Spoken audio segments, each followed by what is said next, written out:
தன் வாழ்க்கையில் தேவ தயவை ருசிக்கிறவன் அடுத்தவர்கள் வாழ்க்கையில் தயவை காண்பிக்க துடிதுடிப்பான்.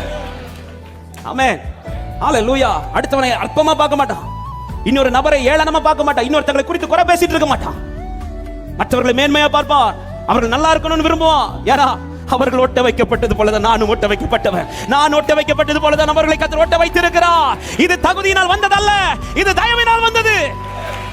ஹல்லேலூயா. நீங்க இந்த படிப்பு படிச்சிருக்கீங்க, அதனால கர்த்தர் இன்னைக்கு இந்த ஆலயத்தில் உங்களை கொண்டு வந்தார். நோ. நீங்க இந்த குடும்பத்தில் பிறந்தீர்கள், அதனால கர்த்தர் இந்த இடத்துல கொண்டு வந்தார். நோ. நீங்கள் தயவினால் ஒட்டப்பட்டதனால தான் இன்னைக்கு அப்பா சமூகத்தில் நின்று கொண்டிருக்கிறீர்கள்.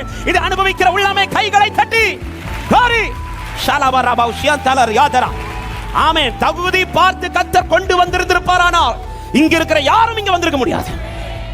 நானும் சரி, யாரும் சரி, தகுதி பார்த்து மாத்திரம் ஆண்டவர் உள்ள கொண்டு வந்திருப்பார்னா. ஆமென். பக்தியை பார்த்து கர்த்தர் கொண்டு வந்திருப்பார்னா என்னை விட பக்தி உள்ள எத்தனை பேர் இன்னும் வெளியில் தான் நின்று கொண்டிருக்கிறார். பரிசுத்தத்தை பார்த்து கொண்டு வந்திருப்பார்னா என்னை விட பரிசுத்தம் உள்ளவர் எத்தனை பேர் வெளியில் இருக்கிறார்கள். நீதியை பார்த்து கொண்டு வந்திருப்பாரானால் என்னை விட நீதி உள்ளவர்கள் எத்தனை பேர் வெளியில் இருக்கிறார்கள். ஹல்லேலூயா. ஆமென். நன்மை செய்கிறவரை பார்த்து கொண்டு வந்திருப்பார், என்னை விட நன்மை செய்கிறவர்கள் எத்தனை பேர் வெளியில் இருக்கிறார். ஹல்லேலூயா.